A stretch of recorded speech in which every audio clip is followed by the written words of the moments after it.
All right, everyone. We weren't expecting exactly to see this car back so soon. You saw in the last clip, we had it running. I thought everything was good to go. You know, we were on a super tight time frame with this car to get it to the dyno, to get it to our appointment on time. Brought it to the dyno, cannot communicate with the ECU. So dug into it a little bit, and there are some serious wiring issues with this thing, and it's very evident as to why it wasn't communicating. So we're gonna go ahead and show you what's going on with it, and also just explain why it's so important.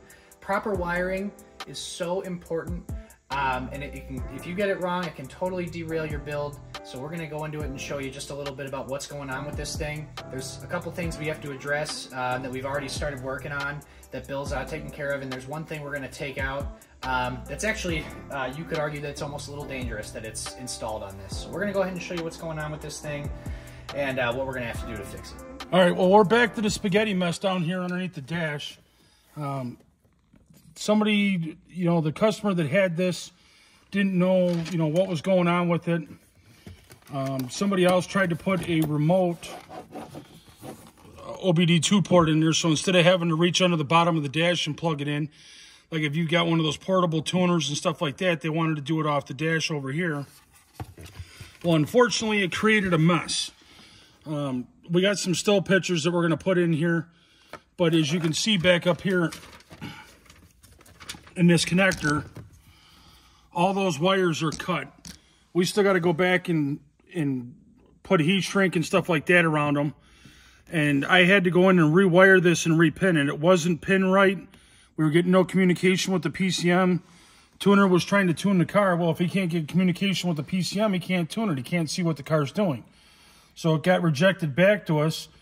We finally got this all resolved and finally got it pinned out, right pins, right orientation, because every year they change them up a little bit. And now that we got it all back together again, put the scanner on it, we've got communication and stuff, but now we're finding out it's got other further issues. And one more thing this thing's got in it is this little auto blip module right here, I guess presumably to kind of keep the revs up when you're shifting. But something that I was running into, this happened to me 4 separate times. You go to shut this car off and your foot's not on the gas at all. You hit on the C6, it's a push button to turn it off. You go to hit the push button to turn it off, and it will start to shut off, and then it basically diesels for a second, and it blips the throttle up, and then it shuts off. So we're not dealing with that. We're not having that. So we're taking that off as well. So those are the issues we're dealing with as far as electrical goes right now on this thing. The blip module isn't necessarily a wiring issue, but it's just something that we just don't want to deal with. But the OBD definitely is a wiring issue, and we couldn't get our computer to hook up to it at all. We're going to take the PCM out of the vehicle while it's down, while we're finishing putting the gauges in it, finishing the wiring up here, so that way we can communicate with the ECM. Before we send it back down to the tuner, we're going to take the ECM out, send it down to him.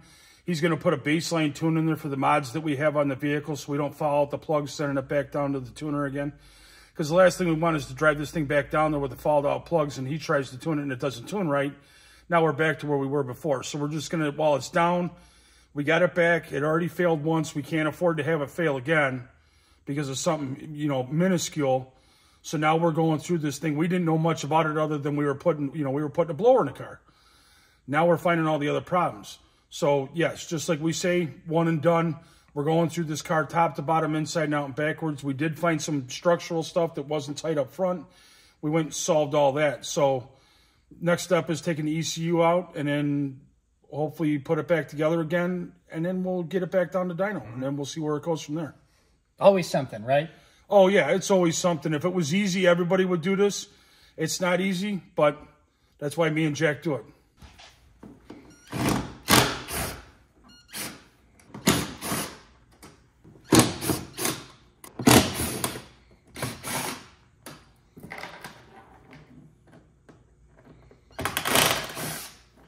So, Bill, we don't have to take the fender all the way off for this, right, to get the CCM out? No, we don't have to take the fender all the way off, but it's got a 10mm bolt that you take that out, the PCM slides up on its plate, and it's supposed to pop off.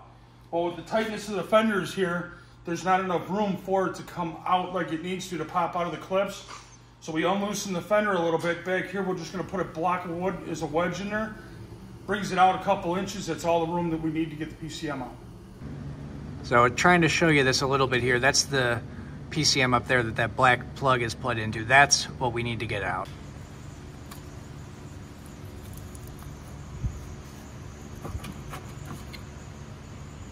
And that's what it looks like. That's PCM. And just to clarify, so we're sending this off to our guy just so that we can have just a little bit of a baseline on it. So that way when we take this car back, you know, once we get it running again, you know, just so we're not driving it around, like Bill was saying, with fouling the plugs and everything. Just put a little something on this just so that we're not fouling those plugs, and we can kind of drive it a little bit and get it to the dyno safely with no issues. All right, everyone, so quick update for you. So we're trying to clean up all this wiring so this car functions properly again, and it's a mess. I'm going to let Bill just take it away because it's a little funny back here. Yeah, we keep finding more and more. I don't know if Jack can zoom in it or not. We had to take the instrument cluster out because obviously you can just cut wires and uninstall stuff. But then we start getting in here and we're like, okay, you know, like we do here. We do it right. And there's something tucked behind the dash. We haven't unveiled it or unwrapped it yet to find out what it is. But instead of just cutting wires and yanking it out, we're like, okay, track the wires down properly, disconnect it, make sure you got proper connections. And we keep going further and further down this rabbit hole. And we keep finding more and more things that are just not proper in this car in any way, shape, or form. Now that we've gotten a little farther, we showed you that rag. We decided to clip off that rag and find out what was actually leading down to this. Obviously, there's gauges and all kinds of other stuff. There's a power distribution block and a ground distribution block. So instead of tapping into trying to find multiple different power sources, they took one major power source, which would be this wire right here. And then this is your main ground source, and they just split off of there. So all the extra aftermarket stuff that they put in here, tucked in behind the dash, it's a proper way of doing it, but the way they wrapped it in a rag is not proper. And the other problem is they put the power and the ground on top of each other, and then wrapped it in a rag and put a zip tie around the top of it. That's not right either. They should be, if you're going to do that, they should be completely isolated. And they just used a rag to stack them on top of each other, hide it so it wouldn't rattle, and away it goes. Jack will put the camera down here. You'll see all the OBD2 connectors, all the wires that we had to play with before. All the connections are soldered and heat shrink, so they're all done properly and connected properly. We take the instrument cluster out to trace down the path of all these wires, like these blocks and stuff. Wanted to know what everything went to. And basically, we got one wire left that I get a wiring diagram for to see why they're putting power to it. Why? We don't know. But I want to know why to make sure before we cut it. And then they were running a main power wire over to here. They run the ground wire from the ground block, comes off the back of the instrument cluster or brace. And then they have a single power wire that powers up this block. But here's the other goofy part about it that we ended up finding. They got an oil pressure temp sensor in here. They cut it and spliced it for hooking up the power and ground, but then they spliced it here to splice off another power. And then they tapped off it again over here. So multiple times, for what reason?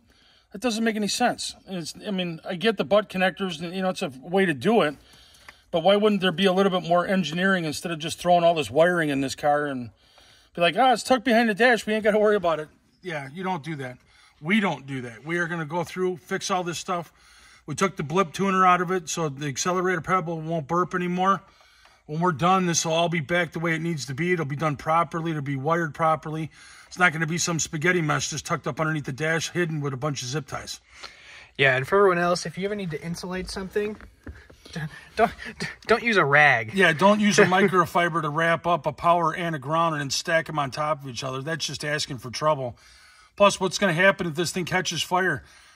Well, wait a minute, fire stop. Let me take the instrument cluster out and try to get back to the back of it so I can put it out. Yeah, that's not going to work. Alrighty, taking a break from this wiring mess under here. We're going to wire in some pillar gauges that the customer wants. See Bill's over there. Hi, Bill. Hey, what's going on, everybody? So we're going from an electronic to a mechanical gauge here. So we got a crimp in there, and we're just going to have Bill pull that through. You can see that's the sheath that goes all the way down for the oil pressure sensor. So he's just going to pull that through, and that way we can get this down there and we'll have a good solid connection, and we'll be using the existing sheath. And yeah, super easy. Now, if any of you are at home are wondering how we did this here, going from this little like plastic line here to this actual wire here, pretty ingenious. Throw a crimp on it. That way, good secure connection. You can pull it right through, wrap it in some tape. It won't get hung up on this sheath. Yeah, if you got just a normal non-coated butt connector sitting at home, just run it over the wire wheel real quick so you can expose the crimp that's on the inside of it. You only need just a smidge on the end of the plastic line, and then you take the electrical line and put it inside the butt connector, you crimp both ends. It's nice and tight, and then you wrap a little layer of electrical tape around it so that way it lessens the snags, and then you can feed it through. So if you're ever doing it at home by yourself and you don't got nobody to help you, as long as you got, you know how long of a line you got, just put this crimp on there and just gently start pulling it through, and then you can do it yourself. Alrighty, everyone. So we've got our line ran down. You can see this is the little block we've got. There was a little electronic bell looking thing that was up there. That's what the wire ran from. That was the sending unit for telling us what the pressure was electronically. But now we're going to a manual. We just use this little pipe here, so we've got it all set up right there. We're going to go ahead and run it way up there, keep it out of the way of these pipes, and we should be good to go. Then we'll be able to start throwing some gauges in. Chugging away on our pillar gauges here. Whatever your opinion is on them or not, I know they're a source of contention with some people, but they're here for this car.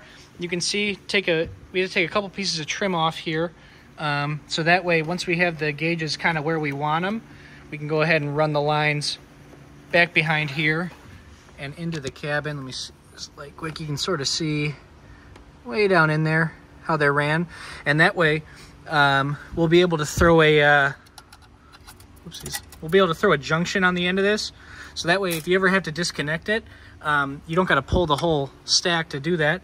You'll be able to do that under here nicely. But yeah, so we'll get these all cinched up. We'll throw some double-sided tape or something up here, and that'll be it. And so we've got our rewiring of everything, cleaning everything up pretty much done. Bill, why don't you go ahead and just explain exactly what we did here and how we've got everything set up now. Well, we took before, if you look back at the old videos or back at the clips, you'll see that we had an oil pressure gauge that was down here. Well, there was a bunch of extra wiring, stuff tapped into stuff.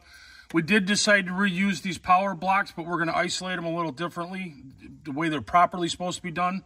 Wrapping electrical tape, we got heat shrink tubing we still got to put on the end of these connectors just to be on the safe side and make sure everything's good. And then all this is going to get tucked back up underneath here, so this will all disappear. Obviously, you see a little bit of wires. This big long section right here is for the air-fuel ratio sensor that he's got that goes into the vent. Up on the dash up there, we're going to relocate that wiring and get it all cleaned up underneath here so it's all nice. That way we're not going to wrap it in a towel like they had before. That's just not the right way to do it. But once we get all this in, and then we can show you, we got the gauges and everything hooked up. We just got to do 2 mounting screws. Now you can see the gauges are all lit up the way they're supposed to be. So now it's pretty much all set up. We just got one little pin we got to put in there to hold that dash pot up and out of the way. All the wiring is tucked and routed the way it should. Nothing's going to rub through. And now we just got to finalize putting everything back together again. And just like that, everyone, you can see our wiring is all put back together. The floor is nice and clean. Everything goes back where it should be. The only thing we've got left to do is just stick a little plug in these in this pillar here. But other than that, this interior is all back together the way it should be. The wiring is in order. We now have communication with the ECU, which is the reason that this all had to come apart in the first place. But yeah, so I hope you learned a little something from all that. But other than that, this car is good to go. All right, everyone. That about does it for our Supercharged C6 here. So you can see we took care of that absolute mess of wiring that was under it, those distribution blocks that we were concerned about. Once again, might I remind you, they were tucked behind the dash, wrapped in a towel. No. So now we got them individually taped. They're strapped together. They're not going to move. They're tucked up there properly. All the other wiring is sorted out. The weird blip connector, that's gone. Our ECU, we didn't film putting the ECU back in, but it's so easy. Like it takes about 5 minutes. Just pop the finger off and stick it in there. But yeah, that's going to do it for us tonight. If I were to say one thing, final words after having to deal with a project like this, it's if you're going to touch the wiring in your car, make sure you know what you're doing, or at least make sure you take it to someone that knows what they're doing, because with how many wires and sensors and everything are in these cars, it's easy to screw them up, and that's what happened here. So yeah, that'll be doing it for us tonight, Ampits Garage. Again, thank you so much for watching and your continued support. You have no idea how much all of your viewership and likes and comments means to each and Bill and I. Super important, and we really do appreciate it. But there's plenty more coming though. We got some Hummers up next, and maybe a Ford or two, or at least one. Definitely. That'll be a good one. Stay tuned for that. But yeah, again, thank you so much for watching. We'll see you next time.